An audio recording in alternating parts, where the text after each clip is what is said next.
Bismillahirrahmanirrahim.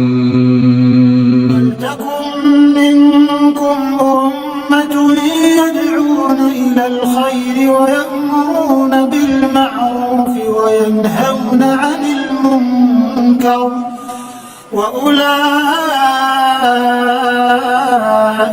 هم المفلحون. Bismillahirrahmanirrahim. Assalamualaikum warahmatullahi wabarakatuh. Alhamdulillahi ala ihsani wa syukru lahu ala taufiqihi wa amtinani wa asyhadu an la ilaha illallah wahdahu la syarika lahu ta'ziman li sya'ni wa asyhadu anna Muhammadan abduhu wa rasuluhu da'ila ridwani. Allahumma salli alaihi wa ala alihi wa ashabi wa ikhwani. Para ikhwan dan akhwat, para pemirsa yang dirahmati oleh Allah Subhanahu wa taala. Alhamdulillah, puji dan syukur kita panjatkan kepada Allah atas limpahan karunia yang tiada henti-hentinya Allah berikan kepada kita. Salawat dan salam semoga tercurahkan selalu kepada junjungan kita Nabi Muhammad sallallahu alaihi wasallam dan juga kepada keluarganya dan juga para sahabatnya dan orang-orang yang setia mengikutinya dan meniti sunnahnya hingga akhir zaman kelak. Pembahasan kita akan kita sampaikan pada kesempatan kali ini adalah tentang hari Lebaran, ya. Hari yang dinantikan oleh setiap mukmin, ya. Hari yang menjanjikan berbagai macam kebahagiaan, ya. Pertemuan dengan keluarga, ya, hari kemenangan, hari kebahagiaan bagi orang-orang yang mereka telah berjuang selama sebulan penuh untuk mendekatkan diri kepada Allah Subhanahu wa taala, menahan kantuk untuk baca Al-Qur'an, berletih-letih untuk bisa salat malam dan derayan air mata tatkala berdoa memohon ampunan kepada Allah Subhanahu wa taala. Maka hari tersebut hari yang dinanti oleh mereka seluruhnya. Maka berbahagialah, hani'an lahum, bahagialah mereka yang telah berjuang selama ini. Semoga amal ibadah mereka diterima oleh Allah Subhanahu wa taala. Amin ya rabbal alamin. Adapun hari Eid yang kita akan bahas adalah Idul Fitr, ya. Ya, Al-Fitr artinya berbuka, ya. Idul Fitr artinya berbuka, Eid artinya hari raya berbuka karena hari raya tersebut diawali dengan puasa selama sebulan. Ya, kemudian setelah itu diakhiri dengan berbuka, tidak berpuasa lagi. Maka disebut dengan Idul Fitr, ya, karena Al-Fitr artinya berbuka. Dan inilah indahnya syariat Islam, bahwasanya dalam Islam ada dua hari raya keagamaan, ya, tahunan, ya, yaitu Idul Fitr dan Idul Adha. Idul Fitr dan Idul Adha. Yang kedua hari raya tersebut dibuka dengan ibadah. Idul Fitr dibuka dengan puasa selama sebulan, kemudian diakhiri dengan hari raya Idul Fitr. Adapun Idul Adha dibuka dengan haji, ya, di mana orang-orang pada tanggal 8 Zulhijjah pergi ke Mina, kemudian tanggal 9 wukuf di padang Arafah, kemudian malam tanggal 10 berada di Muzdalifah. Maka tanggal 10-nya ada namanya hari raya Idul Adha, hari di mana para jemaah haji bersyukur kepada Allah dan juga diikuti oleh kaum muslimin di atas muka bumi ini untuk menyembelih sembelihan sebagai bentuk syukur kepada Allah Subhanahu wa taala. Oleh karenanya di antara keistimewaan hari raya umat Islam adalah dibuka dengan atau didahului dengan ibadah yang agung, ibadah puasa maupun ibadah haji. Kemudian di antara keistimewaan hari raya kaum muslimin adalah di pagi harinya dibuka dengan sujud kepada Allah Subhanahu wa taala, sujud. Dibuka dengan salat di waktu duha, begitu telah lewat waktu terlarang untuk salat, ketika matahari sudah naik, kemudian tiba waktu duha atau waktu syuruk, maka kemudian dianjurkan kaum muslimin untuk salat, ya, beribadah, berkumpul, bersyukur kepada Allah Subhanahu wa taala. Maka sungguh indah hari raya kaum muslimin, bukan hari raya yang diisi dengan kemaksiatan, berhura-hura, dengan lupa kepada Rabbul Alamin, tetapi hari raya kaum muslimin, ya, didahului dengan ibadah dan dibuka dengan ibadah. Namun di hari tersebut kaum muslimin diizinkan untuk bersenang-senang, ya, untuk bergembira pada hari tersebut. Bahkan dalam suatu pernyataan yang indah dari Al-Imam Ibnu Hajar rahimahullahu taala dalam Fathul Bari, beliau berkata, "Anna idharus sururi fil a'yadi min syi'arid din." Bahwasanya menampakkan kebahagiaan, kegembiraan pada hari raya termasuk dari syiar agama ini, dari syiar agama ini. Oleh karenanya pada waktu hari raya Nabi memberikan keringanan-keringanan bagi kaum muslimin. Sebagaimana datang dalam hadis, ya, ketika Rasulullah SAW berhari raya, maka ada sebagian dari orang-orang Habasyah bermain-main ya. Bermain-main ya, perang-perangan di Masjid Nabawi ya. Sampai Nabi sallallahu alaihi wasallam meminta Aisyah ingin nonton, maka Aisyah pun menonton mereka bermain-main dalam Masjid Nabawi sambil menggunakan herbah mereka, tombak-tombak mereka ya. Kemudian dalam riwayat Imam Ahmad sampai Rasulullah sallam ya berkata, kata Aisyah radhiyallahu taala anha, qala Rasulullah sallam yauma idzin, maka Rasulullah sallam berkata pada hari tersebut, lita'lama yahud, agar orang Yahudi tahu, anna fi dinina fushah, bahwasanya dalam agama kita ada kelonggaran. Inni ursiltu bihanifiyatin samhah, aku diutus oleh Allah dengan agama yang hanif dan samhah, yaitu yang mudah. Ya, hadis ini dihasankan oleh para muhakkik Musnad Imam Ahmad. Demikian dalam riwayat yang lain, ya, Nabi sallallahu alaihi wasallam, hadis Aisyah, Nabi berkata kepada orang-orang Habasyah, il abu ya bani arfidah, ya'lamil yahud, ya'lamil yahudu wan nasara anna fi dini fushah. Bermainlah kalian wahai orang-orang Habasyah, bermainlah perang-perangan ya, agar orang-orang Yahudi dan Nasara tahu bahwasanya dalam agama kita ada kelonggaran. Kita tahu bahwasanya orang Yahudi mereka terlalu berlebihan ya, ekstrim dalam menjalankan ibadah mereka. Ini dalil bahwasanya tatkala di hari lebaran dianjurkan untuk menunjukkan kegembiraan dan sukacita pada hari tersebut.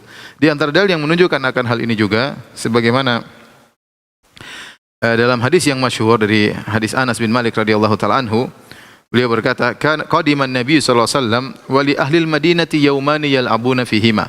Ketika Nabi sallallahu alaihi wasallam datang kota Madinah, ya, maka penduduk kota Madinah memiliki 2 hari yang mereka bermain-main pada hari tersebut di zaman jahiliyah. Ya, yal'abuna fihima fil jahiliyah. Ada 2 hari yang mereka sering bergembira di situ, tapi sudah mereka lakukan sejak zaman jahiliyah. Maka Nabi berkata, qadimtu alaikum walakum yaumani tal'abuna fihima. Aku datang kepada kalian wahai penduduk kota Madinah, dan kalian memiliki 2 hari yang kalian bersenang-senang pada 2 hari tersebut, bergembira pada hari tersebut fil jahiliyah, di zaman jahiliyah.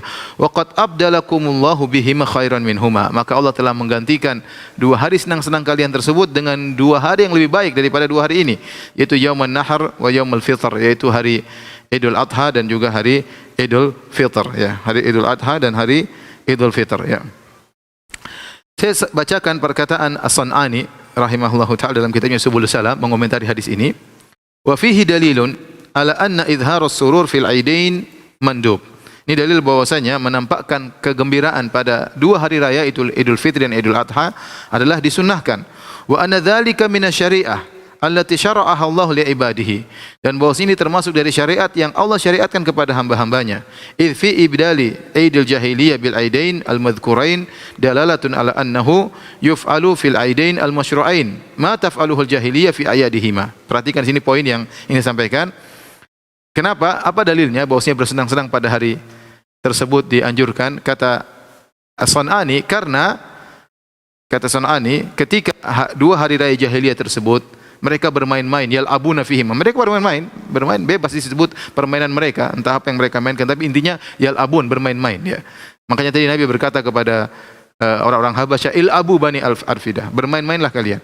Ya. Kemudian harinya diganti dengan Idul Adha dan Idul Fitr, maka apa yang dilakukan oleh orang jahiliyah, permainan mereka juga disunnahkan pada hari Idul Fitri dan Idul Adha.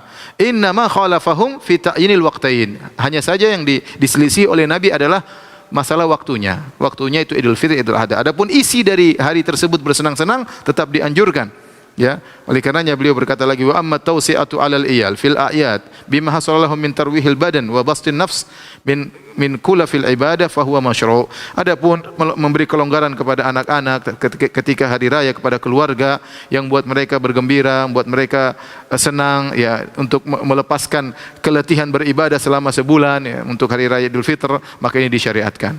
Maka ini disyariatkan. Oleh karenanya dari sini kita pahami bahwasanya untuk hari raya ada kondisi khusus ya. Bahwasanya kita dianjurkan untuk bergembira ya pada hari tersebut, bersenang-senang, bahkan bermain-main. Dan ini bebas ya, bagaimana ekspresi kaum muslimin di masing-masing daerah untuk bermain-main, mereka berbeda-beda. ya, selama permainan tersebut tidak menjerumuskan dalam kemaksiatan. Selama permainan-permainan tersebut tidak menjerumuskan dalam kemungkaran-kemungkaran. Ya, maka bebas memberi kegembiraan kepada anak-anak. Dan bahkan dalam hadis disebutkan bagaimana diizinkan oleh Nabi sallallahu alaihi wasallam, ya, tatkala ada dua budak wanita yang mereka kemudian bersenandung, ya, bernasyid dengan menyebutkan syair-syair yang tentang kejadian Bu'ath. Bu'ath adalah perang Bu'ath, yaitu perang kepahlawanan yang terjadi, perang saudara yang terjadi antara kaum Al-Aus dan kaum Al-Khazraj, yang kemudian sekitar 5 tahun sebelum Nabi SAW berhijrah, dan itu disenandungkan oleh mereka, itu syair-syair yang menggambarkan tentang kepahlawanan atau dalam peperangan. Dan dibolehkan oleh Nabi tatkala dua budak wanita tersebut bersenandung dengan syair-syair tersebut.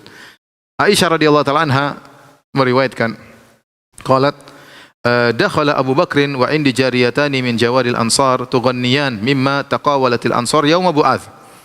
Abu Bakar masuk ke rumahku, itu di rumah Aisyah, rumahnya Nabi sallallahu alaihi wasallam, dan di sisiku ada dua budak wanita, ya, dari budak-budak wanita Ansar, dari milik kaum Ansar. Tughanniyan, mereka berdua sedang bersenandung, ya, dengan apa-apa yang diucapkan oleh kaum Ansar tatkala perang Bu'ath, yaitu syair-syair kepahlawanan, syair-syair yang menggambarkan keberanian atau motivasi dalam peperangan.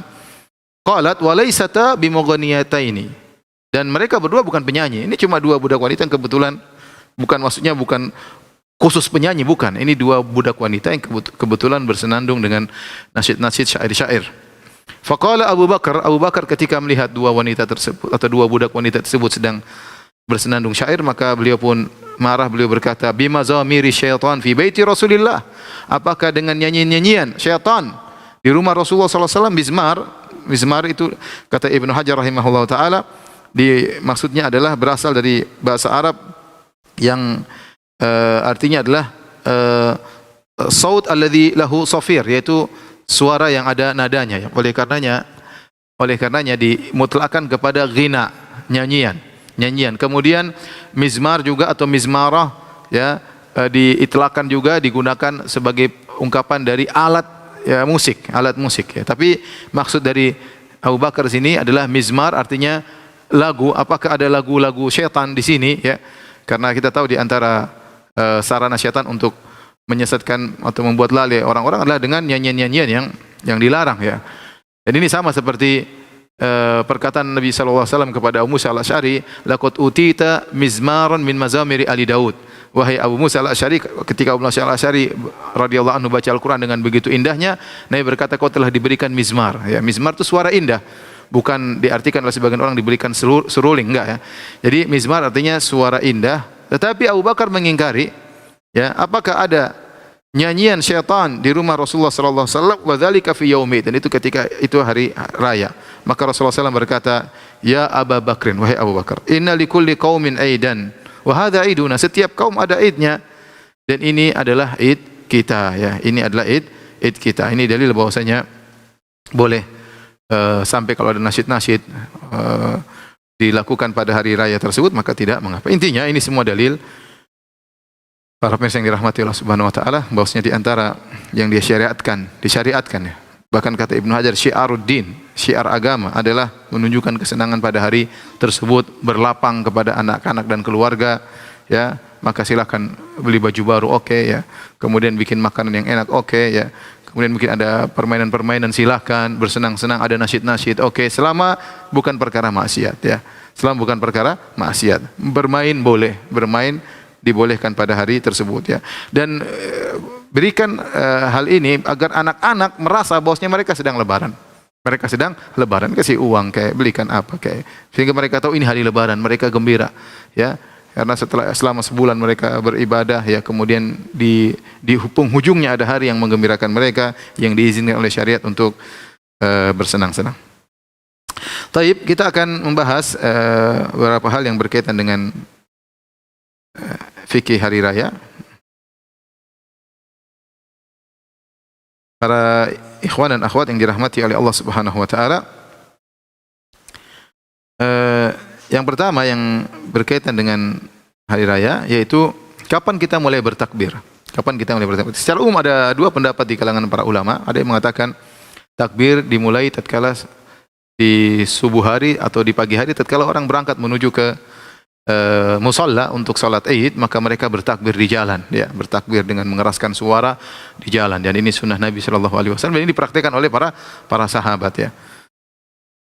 Adapun mazhab Al-Imam Syafi'i rahimahullahu taala, beliau berpendapat bahwasanya takbir dimulai dari terbenam matahari pada hari terakhir bulan Ramadan. Beliau berdalil dengan firman Allah, "Tukmilul iddata wa litukabbirullaha ala ma hadakum." Agar kalian menyempurnakan iddah, yaitu menyempurnakan bilangan puasa, ya, entah 29 hari atau 30 hari. Kemudian kata Allah Subhanahu wa taala, "Wa litukabbirullah," agar kalian bertakbir mengagungkan Allah ala ma hadakum, atas hidayah yang Allah berikan kepada kalian, yaitu bersyukur kepada Allah telah diberi kemudahan berpuasa selama sebulan, telah diberi kenikmatan untuk bisa baca Al-Quran di hari-hari tersebut, untuk bisa sholat malam, berdoa, bermunajat, dan yang lainnya. Maka dianjurkan untuk bertakbir sejak di malam hari, ya. Khilaf di kalangan para ulama, ya. Adapun asar-asar dari salaf, mereka bertakbir tatkala di pagi hari. Tapi ini khilafnya ringan, ya. Sebenarnya lama, ya, ini masalah khilaf, maka boleh, ya, apalagi yang bermadzhab Syafi'i untuk kemudian bertakbir di malam hari. Ini praktekkan di tanah air kita, maka kemudian bertakbir sejak maghrib, ya, Allahu Akbar dan seterusnya. Maka disunahkan sampai kapan imam mulai sholat Allahu Akbar, maka selesai, tidak ada lagi takbiran. Ada yang mengatakan sampai imam selesai berkhutbah, tidak lagi takbiran. Artinya ini yang dianjurkan. Adapun orang bertakbir kapan saja boleh, tetapi maksudnya yang dianjurkan untuk dikeraskan di jalan-jalan adalah batas waktunya adalah tadi. Jadi menurut mazhab Syafi'i dimulai dari terbenam matahari dan berakhir, ya, paling tidak sampai imam selesai khutbah, maka selesai. Jadi di pagi hari ibadah subuh kita boleh bertakbir di jalan, ya. Kalau sekarang dalam musim pandemi kita mungkin bertakbir dalam rumah karena kita tidak sholat di luar, ya. Atau sebagian yang sholat di luar, maka silahkan mereka bertakbir tatkala berjalan menuju musalla, ya. Kemudian disunahkan, ya, di pagi hari seorang untuk mandi, ya, mandi, dan ada hadis-hadis datang dari Nabi sallallahu alaihi wasallam bahwasanya beliau mandi untuk Id, tapi hadisnya dhaif semuanya. Yang datang adalah riwayat dari Ibnu Umar, asar dari Ibnu Umar radhiyallahu anhuma, beliau mandi untuk hari Id, dan juga dari sebagian sahabat yang lain. Intinya tidak ada hadis Nabi, tetapi para ulama mengkiaskan dengan mandi Jumat, ya. Kata mereka mandi Jumat saja, setiap hari Jumat diwajibkan untuk, atau disunahkan, ya, dianjurkan untuk mandi karena hari Jumat, ya, apalagi hari Id, yang hari raya hari Id lebih agung daripada hari raya hari Jumat, karena hari Jumat hanya sepekan sekali, adapun hari Id adalah setahun sekali, ya. Yang menunjukkan bahwasanya hari Id lebih agung, hari Idul Fitr lebih agung atau Idul Adha, karena Nabi SAW menyuruh semua orang untuk keluar ke lapangan, bahkan sampai zawatil khudur, yaitu para wanita-wanita yang biasanya dipingit suruh keluar, ya, bahkan al-huyat, wanita-wanita yang haid juga disuruh keluar untuk hadir mendapatkan keberkahan kaum muslimin, untuk mendapati keberkahan doanya kaum muslimin, maka disuruh keluar. Ini tidak dilakukan oleh Nabi pada hari Jumat, ya, tidak dilakukan oleh Nabi pada hari Jumat, menunjukkan bahwasanya hari Id perayaannya lebih agung daripada hari Jumat. Nah, kalau hari Jumat dianjurkan untuk mandi hari Jumat, maka demikian pula lebih utama hari Id. Terlebih lagi telah dipraktikkan oleh Ibnu Umar radhiyallahu taala anhuma. Namun, para ulama mengatakan mandinya, ya, sebagaimana khilaf juga dalam masalah hari Jumat, para ulama mengatakan mandinya setelah terbit fajar karena masuk hari Id. Karena kita mandi untuk hari tersebut, maka hendaknya mandinya setelah terbit fajar. Namun sebagian ulama mengatakan kalau dia mandi menjelang fajar, insyaallah tidak mengapa, karena ini ibadah yang makkulah, diketahui bahwasanya tujuannya adalah bisa dipahami, tujuannya adalah untuk bersih-bersih. Jadi kalau mandi menjelang subuh insyaallah tidak jadi masalah. Namun kalau bisa mandi setelah terbit fajar, maka itu lebih baik, sehingga kita dikatakan mandi pada hari Id, ya. Kemudian dianjurkan untuk memakai pakaian yang indah, ya, memakai pakaian yang indah. Sebagaimana dalam hadis dari Ibnu Umar radhiyallahu taala anhuma, dari Umar bin Khattab radhiyallahu anhu, bahwasanya Umar mengambil jubbah min istabrak, ya. Umar mengambil, ya, atau membeli sebuah jubbah terbuat dari istabrak, yaitu dari sutra, ya. Kemudian Umar membawakan baju tersebut kepada Rasulullah sallallahu alaihi wasallam, dan Umar menawarkan, kata Umar, ya. Jadi Umar mengambil baju dijual di pasar, Umar bawa kepada Nabi sallallahu alaihi wasallam. Kemudian Umar berkata, "Ya Rasulullah, ibta hadhihi tajammal biha lil Eid wal wufud. Ya Rasulullah, belilah baju ini yang terbuat dari istabrak, dari sutra. Belilah baju ini untuk kau pakai untuk hari raya dan untuk menyambut para tamu, ya. Kemudian Rasulullah SAW berkata kepada Umar, "Inna ma hadhi libasu man la khalaqa lahu." Baju sutra bagi laki-laki hanya untuk orang-orang yang tidak mendapat bagian di akhirat, untuk orang kafir, untuk orang-orang musyrikin. Adapun orang Islam tidak boleh. Tetapi ini dalil bahwasanya merupakan kebiasaan para sahabat untuk memakai baju yang indah pada hari Id atau dalam rangka untuk menjamu tamu. Makanya ketika Umar melihat ada baju bagus terbuat dari sutra, maka dia tawarkan kepada Nabi agar Nabi beli. Ternyata Nabi tidak mau beli, bukan karena keindahan bajunya, tapi karena itu terbuat dari sutra. Artinya yang dipahami bahwasanya tatkala hari Id merupakan perkara yang ma'ruf di kalangan mereka, di kalangan para salaf, kalangan para sahabat, bahwasanya seorang bertajammul, berhias menggunakan baju yang terbaik yang dia miliki. Dan ini diriwayatkan dari para sahabat seperti Ibnu Umar, diriwayatkan dari Ibnu Umar annahu kana yalbas ahsana thiyabihi fil idain. Ibnu Umar tatkala hari raya Idul Fitri, Idul Adha, beliau memakai pakaian yang terbaik yang beliau miliki, ya. Kenapa? Karena bersenang-senang pada hari tersebut disyariatkan. Kemudian tentunya disyariatkan juga untuk pakai minyak wangi, ya. Kemudian pakai pakaian yang indah, ya, agar menyambut hari tersebut dengan sebaik-baiknya. Kemudian disunahkan untuk memakan korma, ya, karena pada hari tersebut adalah hari berbuka. Sebagaimana diriwayatkan dari Nabi sallallahu alaihi wasallam, Rasulullah sallallahu alaihi wasallam ketika hendak pergi ke musalla, maka beliau pun makan korma, ya, sebagai petunjuk bahwasanya hari ini hari berbuka, ya. Karena Nabi berpuasa dengan perintah Allah Subhanahu wa taala, maka Nabi berbuka juga dengan perintah Allah Subhanahu wa taala, ya, maka Nabi makan korma. Dalam riwayat ya'kuluhunna witran, Nabi makan korma tersebut dengan jumlah witir, ya. Dengan jumlah witir, ya. Para ulama mengatakan kenapa? Karena witir ini dimaksudkan sebagaimana sabda Nabi sallallahu alaihi wasallam, "Innallaha witrun yuhibbul witr." Sungguhnya Allah itu ganjil dan Allah menyukai bilangan yang ganjil. Apa maksudnya Allah witrun? Untuk menunjukkan Allah itu esa. Allah esa, Allah tidak ingin digenapkan. Allah tidak ingin dipasangkan dengan istri, Allah tidak ingin dipasangkan dengan anak, Allah tidak ingin dipasangkan dengan Tuhan yang lain, karena Allah Maha Esa. Maka seorang tatkala makan korma dengan bilangan ganjil, maka dia ingat bahwasanya Tuhannya Maha Esa. Tuhannya Maha Esa. Tidak ingin diduakan, tidak ingin disyirikkan, tidak ingin disekutukan. Dan kita boleh makan jumlah korma misalnya 1 atau 3 atau 5, ya. Ini sunnah, ya. Kalau ada korma kita makan korma, ya. Kalau seandainya tidak ada korma, sebagaimana pendapat sebagian ulama, kita boleh makan yang manis-manis, ya. Kita makan misalnya kue yang manis, ya.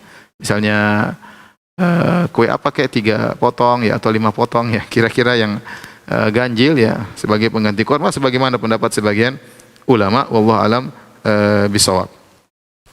Kemudian tatkala keluar, ya, sebagaimana pendapat sebagian ulama, tatkala keluar menuju musalla maka bertakbir. Kalau tidak pergi ke musalla maka silakan bertakbir di rumah sampai selesai salat Id. Adapun takbir, ya, boleh dimulai dari maghrib sebagaimana pendapat Al-Imam Syafi'i rahimahullahu taala, maka tidak ada lafal khusus datang dari Nabi sallallahu alaihi wasallam. Yang datang Allahu akbar, la ilaha illallah, wallahu akbar, ya. Allahu akbar walillahil hamd, ya. Ini yang sering kita ucapkan, Allahu akbar, la ilaha illallah, Allahu akbar walillahil hamd, sambil kita hayati, ya. Allah Maha besar, ya. Kata Allah tadi, walitukabbirullaha ala ma hadakum, agar kalian mengagungkan Allah atas hidayah yang Allah telah berikan kepada kalian. Kita bersyukur pada hari tersebut, kita agungkan Allah, ya. Di masa musim wabah, musim pandemi ini ternyata kita masih diizinkan untuk bisa ibadah di bulan Ramadan, masih bisa puasa, masih bisa salat malam, masih bisa baca Al-Quran, dan masih bisa berlebaran. Nikmat luar biasa dari Allah Subhanahu wa taala. Maka diakhiri dengan walillahil hamd. Segala puji hanya milik Allah Subhanahu wa taala, ya. Hanya Allah yang berhak untuk dipuji. Secara zatnya Allah dipuji dari dua sisi, karena zatnya yang maha sempurna kita puji Allah Subhanahu wa taala. Yang kedua karena nikmat-nikmatnya yang Allah berikan kepada kita, kita memuji Allah Subhanahu wa taala. Adapun makhluk maka mereka dipuji bukan karena zatnya tapi karena kelebihan yang Allah berikan kepada makhluk tersebut. Ini tadi Ibnu Mas'ud bertakbir Allahu Akbar, la ilaha illallah, Allahu Akbar, walillahil hamd. Kemudian Ibnu Abbas takbirnya agak beda. Ibnu Abbas radhiyallahu anhu ya, takbirnya Allahu Akbar, walillahil hamdu, Allahu Akbar wa ajal, Allahu Akbar ala ma hadana. Ya, ini takbirnya Ibnu Abbas. Saya ulangi, Allahu Akbar, walillahil hamd, Allahu Akbar wa ajal, Allahu Akbar ala ma hadana. Ya, ini juga boleh ya, diriwayatkan dari Ibnu Abbas radhiyallahu taala anhuma. Kemudian juga dari Salman ya radhiyallahu anhu, beliau berkata, kabbirullah, Allahu Akbar, Allahu Akbar kabira. Ya, Allahu Akbar kabira. Alhamdulillah, ini lafal-lafal yang sering kita dengar, tidak jadi masalah ya. Namun kita berusaha mengikuti takbir yang diucapkan para salaf karena mereka lebih tahu bagaimana mengagungkan Allah dan mereka lebih tahu bagaimana mensyukuri Allah Subhanahu wa taala. Ya. Ibnu Hajar rahimahullah pernah berkata, waqad uhditsa fi hadzal zaman ziyadatun fi dzalika la aslalaha. Telah diada-adakan di zaman beliau, di zaman ini, itu di zaman Ibnu Hajar, tambahan-tambahan dalam takbir yang tidak ada asalnya, Para pemirsa yang dirahmati oleh Allah Subhanahu wa taala, ya. Tadi kita sebutkan ya, sebelum seorang keluar menuju musalla maka dianjurkan untuk makan korma ya, sebagai bukti bahwa ini hari-hari berbuka, bukan lagi hari puasa. Berbeda dengan Idul Adha. Kalau Idul Adha dianjurkan seorang ya segera salat, kemudian jangan makan ya, begitu habis subuh dia tidak makan, kemudian dia salat. Dia makannya kapan? Setelah dia menyembelih kambingnya atau ontanya ya, kemudian dia makan dari hasil sembelihan tersebut. Jadi untuk Idul Fitri dan Idul Adha berbeda dari sisi makan.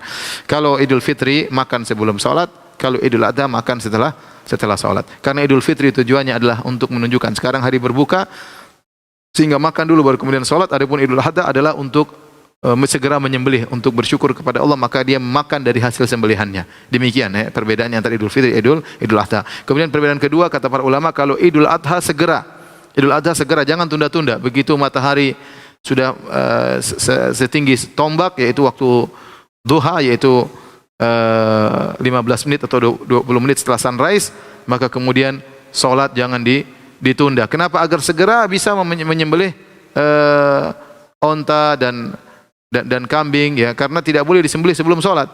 Maka hendaknya segera dikerjakan salat. Berbeda dengan Idul Fitri, sebenarnya mengatakan diakhirkan, jangan segera, agak diakhirkan. Supaya apa? Supaya masih ada kesempatan orang-orang yang belum bayar zakat.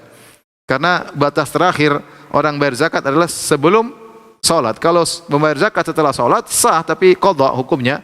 Qadha bukan pada waktunya. Tentunya berbeda antara kita bayar zakat pada waktunya dengan setelah waktunya. Jadi ini bedanya. Saya ulangi, kalau Idul Fitri agak ditunda tidak jadi masalah, agar orang yang belum bayar zakat segera membayarnya. Adapun Idul Adha dianjurkan untuk segera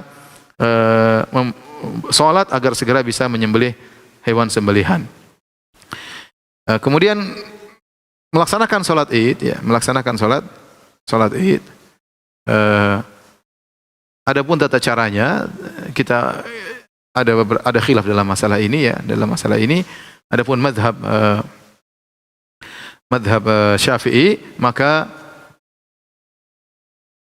takbir pertama, rakaat pertama Allahu Akbar, takbiratul ihram tidak dihitung, kemudian baca doa istiftah, kemudian takbir az-zawaid. Takbir zawaid itu yang 7 takbir. Allahu Akbar, kemudian Allahu Akbar, Allahu Akbar. Nah, di antara sela-sela takbir ini ada zikir. Ini tidak diriwayatkan dari Nabi SAW, tapi dari sebagian sahabat ada yang berzikir di antara sela-sela takbir zawaid tersebut. Ya. Jadi berzikir Allahu Akbar sampai 7 kali, baru kemudian a'udzubillahi minasyaitonirrajim, baru kemudian baca Al-Fatihah, kemudian berbaca surat. Ya. Jadi saya ulangi, kita sekarang ikut mazhab Syafi'i. Mazhab Syafi'i salat Id ya, bagaimana caranya? Ya, berniat untuk salat Id, kemudian takbir Allahu Akbar, takbiratul ihram. Setelah takbiratul ihram baca doa istiftah. Misalnya Allahumma ba'id baini wa baini khotoya sampai selesai. Setelah itu baru takbir zawaid 7 kali. Allahu akbar. Kemudian baca misalnya Allahu akbar kabira alhamdulillah katsira, terserah baca, ada baca la ilaha illallah syarika lahul mulku wa lahul syai'un qadir, bebas ya. Subhanallah alhamdulillah. Yang penting ada zikir di antara sela-sela takbir zawaid tersebut. Takbir tambahan yang 7. Allahu akbar ya. 1, Allahu akbar 2, Allahu akbar 3, Allahu akbar 4, Allahu akbar 5, Allahu akbar 6, Allahu akbar 7, baru kemudian auzubillahi minasyaitonir rajim. Kemudian baca Al-Fatihah, kemudian baca surat ya. Baca surat dianjurkan untuk rakaat pertama, surat Sabbihisma rabbikal a'la atau surat Qaf ya, surat Qaf. Setelah itu kemudian takbir lagi untuk ruku, kemudian melanjutkan rakaat pertama selesai, kemudian bangun ke rakaat kedua, namanya takbir intiqal, perpindahan dari sujud menuju berdiri, Allahu akbar. Ketika sudah berdiri ya, takbir intiqal perpindahan dari sujud menuju berdiri tidak dihitung, kemudian takbir lagi 5 kali ya. Allahu akbar, nama takbir zawaid 5 kali. Allahu akbar 2, Allahu akbar 3, Allahu akbar 4, Allahu akbar 5. Di antara sela-sela takbir silakan berzikir, tasbih, tahlil atau tahmid silakan, atau takbir. Ya, baru kemudian baca Al-Fatihah dengan dijahar, kemudian baca surat rakaat kedua, dianjurkan surat Al-Ghasyiyah atau surat Al-Qamar atau surat yang lain tidak jadi masalah. Kemudian menyelesaikan rakaat. Kemudian setelah di penghujung rakaat kedua kemudian mengucapkan salam. Ini menurut mazhab Syafi'i. Menurut mazhab Maliki berbeda ya. Kalau menurut mazhab Maliki ya, takbir yang rakaat pertama 7 kali, takbiratul ihram sudah termasuk. Jadi langsung Allahu akbar 2, Allahu akbar 3 sampai 7, Allahu akbar 7, baru baca doa istiftah, baru kemudian ta'awudz, baru kemudian Al-Fatihah dan selanjutnya. Adapun untuk rakaat kedua sama dengan mazhab Syafi'i ya. Allah alam, kita terserah semuanya, insyaallah khilaf yang ringan, tidak terlalu berat. Mereka sama-sama berdalil dengan hadis Nabi, mereka sama berdalil dengan athar dari Abu Hurairah. Abu Hurairah salat 7 kali takbir rakaat pertama, 5 kali takbir rakaat kedua, cuma mereka berselisih dalam memahami apa yang dimaksud dengan 7 takbir tersebut. Apakah takbiratul ihram termasuk atau tidak? Ya, Imam Malik mengatakan tidak, takbiratul ihram termasuk dari 7 tersebut. Dan Abu Hurairah tinggal di kota Madinah ya, mengajarkan ilmu di kota Madinah, salat Id di kota Madinah, sehingga kata Imam Malik penduduk Madinah lebih tahu tentang praktek Abu Hurairah ya, sehingga Imam Malik mendapati mereka 7 takbir termasuk takbiratul ihram. Terserah kita mengikuti yang mana, intinya ini masalah khilafiyah dan tidak begitu urgen. Kemudian kalau seorang misalnya masbuk kemudian mendapati imam sudah takbir, misalnya takbir keempat, maka dia ikuti saja, ya, dia ikuti takbir yang tersisa. Misalnya dapati imam takbir keempat, sudah, dia tinggal lanjutkan 4, 5, 6, 7. Dia tidak usah kejar, dia ngikuti yang dia sudah dapatkan dari imam tersebut. Pertanyaan, bagaimana kalau kemudian imam lupa? Dan ini sering terjadi ya, sering terjadi. Imam mungkin karena saking terharunya, saking gembiranya pada tersebut, rakaat pertama langsung Allahu Akbar, langsung baca Al-Fatihah, tidak 7 kali takbir ya, tidak 7 kali takbir. Apalagi nanti akan muncul imam baru ya. Musim pandemi ini akan muncul imam baru dan kemungkinan salah itu ada. Apa yang harus dia lakukan? Ternyata dia langsung baca Al-Fatihah, alhamdulillahirabbil alamin arrahmanirrahim maliki yaumiddin, bahkan sudah baca surat baru dia ingat tadi takbir cuma sekali. Apa yang dia lakukan? Ya. 2 pendapat ya secara umum ya. Ada beberapa pendapat tapi secara umum 2 pendapat yang menonjol ya. Yang pertama adalah dia ulang lagi dari awal. Dia ulang kembali lagi Allahu Akbar, dia tambahkan 7 takbir zawaid, kemudian dia ulangi lagi Al-Fatihah ya. Ini boleh ya. Ini pun nanti ada khilaf, ada sujud sahwi atau tidak. Mazhab Syafi'i tidak perlu sujud sahwi. Yang kedua yang saya rasa lebih mudah, kalau dia lupa lanjutin aja, karena hukum takbir zawaid 7 tambahan dan 5 tambahan rakaat kedua itu sunnah, tidak mengapa. Seandainya seorang meninggalkannya tidak mengapa dan juga tidak wajib, tidak harus sujud sahwi. Jadi kalau kemudian dia lupa, lanjut aja, tidak jadi masalah, tetap salat Idnya sah. Permasalahan berikutnya, bagaimana kalau seandainya seorang tidak tahu bahwasanya salat Id ya, bahwasanya hari itu adalah hari raya ya. Dan ini kalau kemungkinan sekarang mungkin enggak, tapi kalau zaman dulu mungkin terjadi. Seorang tidak lihat hilal. Dia tidak ada kabar bahwasanya hari ini sudah hari Id. Dia masih puasa.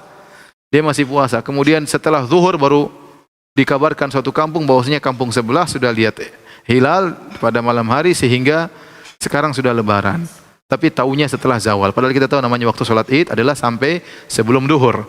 Ya kira-kira sebelum zawal, kira-kira sampai 10 menit sebelum zuhur itu waktu sholat Id. Jadi sholat Id boleh dikerjakan jam 10, boleh jam 11, yang penting 10 menit sebelum azan zuhur ya. Tapi kalau sudah tahu setelah zawal, maka kata para ulama, ya dan ini pernah terjadi di zaman salaf, sholat di keesokan harinya. Sholat di keesokan harinya ya. Namun insya Allah ini tidak pernah terjadi di zaman kita karena alhamdulillah sarana informasi begitu mudah ya. Kemudian seperti musim pandemi sekarang, maka jika seorang tidak bisa sholat lapangan, maka silakan sholat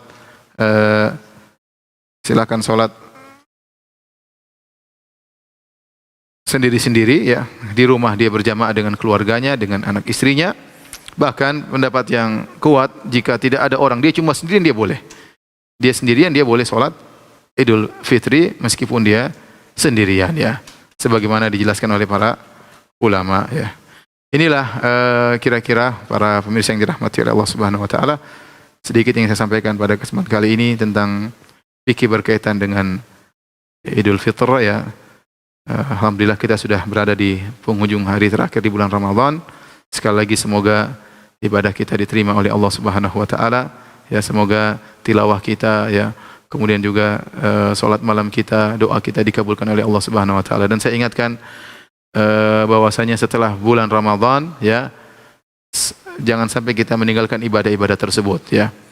Kata para ulama, la takun ramadhaniyan, janganlah kau menjadi ramadhani. Maksudnya apa? Adalah hanya mengenal Allah di bulan Ramadan ya. Bi'sa qaumun la ya'rifuna rabbahum illa fi Ramadan. Sungguh buruk suatu kaum yang mereka tidak mengenal Rabb mereka kecuali bulan Ramadan. Ramadan ini adalah suasana bagi kita untuk menggembleng diri kita untuk dekat kepada Allah Subhanahu wa taala. Bukan berarti setelah Ramadan selesai maka ibadah kita selesai. Tetap kita beribadah meskipun tidak sehebat di bulan Ramadan, tetapi asar dan bekasnya, dampaknya harusnya masih ada terus. Maka saya ingatkan di malam Idul Fitri jangan tinggalkan sholat malam ya, meskipun sholat witir ya. Bukan berarti kalau Ramadan sudah selesai berarti sholat malam buyar, enggak. Tetap kita sholat meskipun tidak seperti bulan Ramadan kita sholat 1 jam, 2 jam ya, yang penting sholat malam jangan sampai kita tinggalkan, minimal kita sholat witir. Kemudian hari-hari besoknya juga tetap kita melaksanakan sholat malam. Kemudian juga baca Al-Quran ya, jangan lupa kita berusaha untuk terus baca Al-Quran meskipun setelah lewat bulan Ramadan. Demikian juga puasa-puasa sunnah, paling tidak seorang puasa 3 hari dalam sebulan ya, kalau bisa Senin Kemis itu lebih baik, kalau bisa puasa Daud itu lebih lagi yang terbaik. Kemudian hindarkan di bulan di hari raya, jauhkan diri kita dari berbagai macam kemaksiatan ya, jangan sampai kita mengotori hari indah ini dengan bermaksiat kepada Allah Subhanahu wa taala ya, di antaranya dengan mendengar musik-musik, joget-joget, kemudian bersentuhan lelaki dengan perempuan yang bukan mahramnya misalnya, atau menonton hal-hal yang diharamkan oleh Allah Subhanahu wa taala. Maka jangan sampai kita mengotori perjuangan kita selama sebulan di bulan Ramadan dengan hal-hal yang diharamkan oleh Allah Subhanahu wa taala. Terakhir mungkin yang sering ditanyakan juga yang ingin saya sampaikan adalah tentang masalah tahniah, yaitu tentang bagaimana kita mengucapkan selamat lebaran kepada sesama kita. Karena di tanah air kita kebanyakan orang kalau mengucapkan selamat lebaran mereka mengatakan minal aidin wal faizin ya, minal aidin wal faizin, mohon maaf lahir dan batin. Apa hukum mengucapkan perkataan tersebut ya? Jadi untuk masalah lebaran hari raya ada 2 sisi yang harus kita lihat. Pertama sisi yang ta'abbudi. Situ harus benar-benar kita ikut syariat ya, tentang bagaimana misalnya kapan takbirannya, kemudian misalnya bagaimana cara sholatnya ya, aturan sholatnya, misalnya sholat Id tanpa adzan, tanpa iqamat, misalnya pelaksanaannya bagaimana, takbirnya berapa kali, rakaat pertama, rakaat kedua berapa kali. Ini namanya sisi dari ta'abbud, yaitu sisi ibadahnya.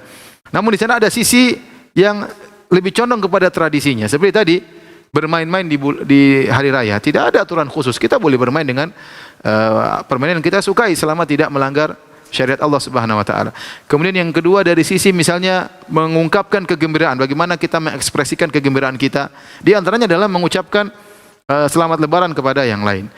Datang dari sebagian salaf kalau mereka bertemu kemudian di antara mereka mengucapkan taqabbalallahu minna wa minkum. Dan ini ungkapan yang paling indah. Semoga Allah menerima ibadahku dan ibadah kalian. Karena kita sudah beribadah selama sebulan, yang paling kita harapkan adalah ibadah kita diterima. Tetapi selain daripada itu, boleh seorang menulis kartu lebaran, selamat lebaran, minal aidin wal faizin. Apa minal aidin wal faizin juga termasuk doa. Minal aidin artinya, al aidin itu orang-orang yang melaksanakan hari raya. Al aidin yaitu orang-orang yang berid. Yang berid yaitu melakukan hari raya. Al faizin maksudnya termasuk orang yang menang, ya, artinya semoga diterima oleh Allah, menang di hari lebaran dengan maksudnya ibadah diterima. Dan ini sebenarnya ungkapan lain dari taqabbalallahu minna wa minkum. Taqabbal minal faizin maksudnya semoga termasuk orang-orang yang berhasil, yang menang, yang diselamatkan dari neraka jahanam selama beribadah di bulan Ramadan. Mirip dengan taqabbalallahu minna wa minkum, tapi ini kebiasaan orang Indonesia. Namun ucapan minal aidin wal faizin juga saya dengar diungkap oleh sebagian orang-orang Arab, sebagaimana ketika saya tinggal di Madinah saya juga dengar sebagian mereka mengatakan demikian, minal aidin wal faizin, mereka ucapkan demikian. Ya, dan ini hukumnya boleh. Saya bacakan fatwa Syekh Shalih Al-Utsaimin rahimahullah. Beliau ditanya, "Ma hukmu tahni'ah bil Aid?" Apa hukum mengucapkan selamat pada hari lebaran? Wa hal laha sighatun muayyanah? Apakah ada lafal khusus untuk mengucapkan selamat lebaran? Maka Syekh Muhammad bin Shalih Al-Utsaimin rahimahullah berkata, "At-tahni'ah bil Aid jaizah." Mengucapkan selamat lebaran itu boleh. Wa laisa laha tahni'atun makhsusatun, dan tidak ada lafal khusus. Bal ma'tadahu an-nasu fa huwa jaizun ma lam yakun itsman. Kaidah. Beliau mengatakan apa yang dilakukan tradisi masyarakat maka itu hukumnya boleh selama bukan dosa. Jadi hukum asalnya boleh seorang mengucapkan selamat ini, selamat anu, ya, selama tidak dosa, ya. Beliau juga berkata, "At-tahni'atu bil Aid qad waqa'at min ba'dhi sahabah radhiyallahu anhum." Mengucapkan selamat untuk hari raya dilakukan oleh sebagian sahabat. Wa ala fardhi annaha lam taqa fa innaha al-an min al-umuril adiyah. Seandainya para sahabat juga tidak melakukannya, maka ini termasuk perkara tradisi. Allati i'tadahan nas, yang sering dilakukan oleh orang-orang. Yuhanni ba'dhum ba'dhan bi bulughil Aid wa istikmali shaum wal qiyam, di mana mereka saling mengucapkan selamat karena telah sampai pada hari raya dan mereka telah menyempurnakan puasa dan salat malam mereka. Beliau juga ditanya, "Ma hukmul musafahah wal mu'anaqah wa tahni'ah ba'da salatil Id?" Apa hukum jabat tangan setelah salat Id, peluk-pelukan setelah salat Id? Ya, ini tidak diriwayatkan dari Nabi sallallahu alaihi wasallam. Maka beliau menjawab, "Hadhil asya' la ba'sa biha." Perkara-perkara ini tidak mengapa. Li'anna an-nas la yattakhidunaha 'ala sabili ta'abbud, karena orang-orang melakukannya bukan ini sebagai bentuk ibadah. Wa taqarrub ila Allah, bukan sebagai bentuk bertaqarrub kepada Allah Subhanahu wa taala. Inna ma yattakhidunaha 'ala sabilil 'adah. Mereka melakukannya karena dalam sebagai bentuk tradisi. Wal ikram wal ihtiram, dalam rangka untuk menghormati, menghargai. Wa madamat 'adah lam yarid syar' bin nahi anha fa innal asla fiha al ibahah. Selama karena ini adalah perkara tradisi, maka selama syariat tidak datang dalil melarang, maka hukum asalnya adalah boleh. Hukum asalnya adalah boleh. Karena itu, jika ada orang mengucapkan selamat lebaran dengan ungkapan-ungkapan mereka sendiri, selama tidak ada dosa dalam ungkapan tersebut, maka itu tidak jadi masalah. Tapi yang terbaik kita mengatakan taqabbalan minna wa minkum, selama semoga diterima amal ibadah kita, atau minal aidin wal faizin, semoga termasuk orang melakukan hari raya, wal faizin termasuk orang yang menang pada hari lebaran. Ini juga di antara bentuk doa. Dan sebagian orang-orang Indonesia menambah dengan mohon maaf lahir dan batin. Mohon maaf lahir dan batin. Taib. Mohon maaf lahir dan batin, ya sungguhnya kalau kita punya salah sama orang, kita segera minta maaf, jangan tunggu hari lebaran baru kita minta maaf, ya. Karena namanya dendam atau dosa, kalau kita punya dosa kita segera minta maaf. Bisa jadi kita meninggal lebih dahulu daripada orang yang kita zalimi, atau bisa jadi orang yang kita zalimi meninggal lebih dahulu daripada kita, sehingga kita tidak sempat minta maaf, urusannya akhirnya di akhirat. Dan kita tidak ingin kita meninggal punya urusan di akhirat. Oleh karena jika seorang punya salah, segera dia minta maaf, tidak tunggu hari raya, atau tidak tunggu bulan Ramadan baru minta maaf. Kapan dia punya dosa, segera punya salah sama orang, segera dia minta maaf agar hatinya bersih dan segera dimaafkan oleh Allah Subhanahu wa taala. Tetapi ungkapan mohon maaf lahir dan batin, ini sudah jadi suatu ungkapan orang Indonesia, bahkan diucapkan kepada orang yang dia tidak salah kepadanya. Saya seakan-akan sudah suatu stempel yang merupakan pelengkap dari minal aidin wal faizin, mohon maaf lahir dan batin. Dan kita bilang tadi, kaidah Syekh Utsaimin rahimahullahu taala selama ini sudah ditradisikan oleh masyarakat, dan tidak ada makna dosa di situ, ya maka tidak jadi masalah insyaallah taala. Jadi kalau orang mengungkapkan mohon maaf lahir dan batin, kita boleh jawab dengan ungkapan tersebut juga, karena ini tradisi masyarakat Indonesia dan hukum asal tradisi adalah boleh selama tidak melanggar syariat. Demikian saja para pemirsa yang dirahmati Allah Subhanahu wa taala. Kepada para ikhwan dan akhwat saya ucapkan ya selamat hari Lebaran ya 1441 Hijriah. Taqabbalallahu minna wa minkum minal aidin wal faizin. Mohon maaf lahir dan batin. Semoga Allah menerima ibadah kita seluruhnya. Wabillahi taufiq wal hidayah. Assalamualaikum warahmatullahi wabarakatuh. ولتكن منكم أمة يدعون إلى الخير ويأمرون بالمعروف وينهون عن المنكر وأولئك